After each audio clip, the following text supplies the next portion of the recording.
Okay guys, what is up? It is Two Jokers here, and today I got a great tutorial on this nice swing cut. You can actually do a swivel cut with this. Kind of looks like that. Not that great at that, but swing cuts I'm decent at. You can do a single one, you can do a triple one. Sometimes if you practice enough, you can do a fripple one. Is that how you'd say that? No, fripple? I don't know.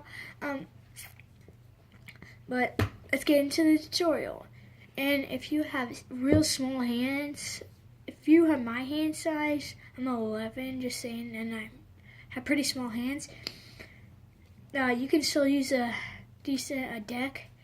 But if you're like, I would say about 8 or 9, I would maybe practice with these just to get it down a little bit. These are small cards. Look, this is compared. Okay, this is what it is compared to a regular card. You can see that it's like a fourth. Well, not a fourth, maybe a third. Yeah, pretty small card. Yeah.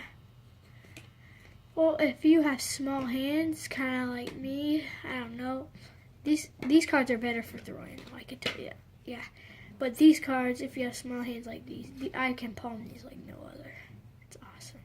Because you can just be like, okay, see that card? If you have a big enough hands, you can palm that off and be like you can actually shrink it. But I'm not that great at that. So I'm not going to do that.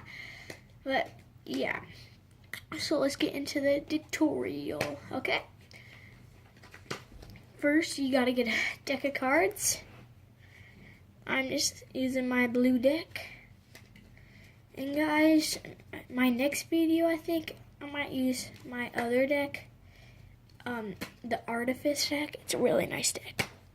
But here we go, let's get in the tutorial. Okay, so this is this is how you hold it. So take your hand. If you're opposite, I'm kind of like, if you're like do this with your other hand normally, like you would do it like that. I'm not very good at that.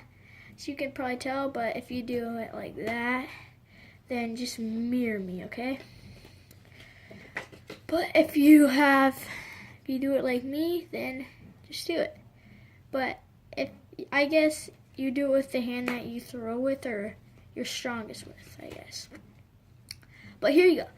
So first what you do is you take this hand, you hold it, like you bend your index finger and your middle finger, kind of like that, and you leave the ring finger and pinky finger kind of out, like that, and then you hold it down like this, kind of like that, without these two fingers touching it. This one can kind of rest on it, but this is not really. Okay, so I just normally, if I get into it, I just get into it like this. Really, that's just how I do it. And you have the thumb right there at the bottom, so looks like this from backside. Yeah, and then what you do now is with your index finger, you take have your finger on like a half of the cards. If you're gonna do a one cut, you take half of the cards and you just push them off, kind of like that. So it's kind of hard to get it, but let's get it. And then you just have your finger right there. You just push it off, just like that.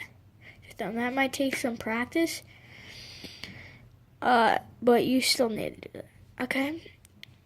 But the thumb just stays at the bottom. See, it's not moving at all. Here's from a backside view, if I can do this. Sorry, my hands might be covering it up. That was not that great, but... So then again, hold this hand. You can even do it like this. You just push off that block, and then you bring it back over.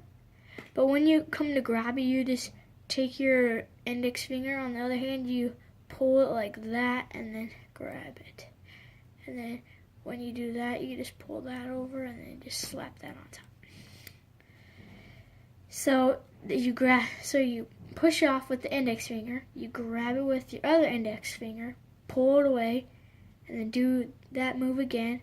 Take that, pull that on top, and then just drop that on top. If you want to keep on going, like that, like that, and like that, you can, but it's gonna get thinner and thinner and harder. Like, just keep on doing it. See, that was really hard because that was one card. But yeah, and how you can apply this, you can do this as a false shuffle in some ways. The way I would do it in a false shuffle is, if these cards, I would hold the pinky there and get a pinky break underneath that, and then I would hold my middle finger right there and then slap those cards on. And so it kind of looks like that. And then I would, this is kind of hard to explain, but I would hold on the bottom of that, like that, and then I would pull off that, and that, and that, and slap that on. It's completely false. But the regular swing cut's not false. So guys, I think next video I'm going to do a nice double lift technique and maybe some nice flourishes. Trying to learn the, maybe if we get a couple, I can show you the one-handed fan. Kind of looks like this. Get that a little better. There you go. One-handed fan. It's kind of harder with whole deck, so let me grab half the cards. Woo, that slipped. Whatever. So guys, there's 2 jokers here, and adios.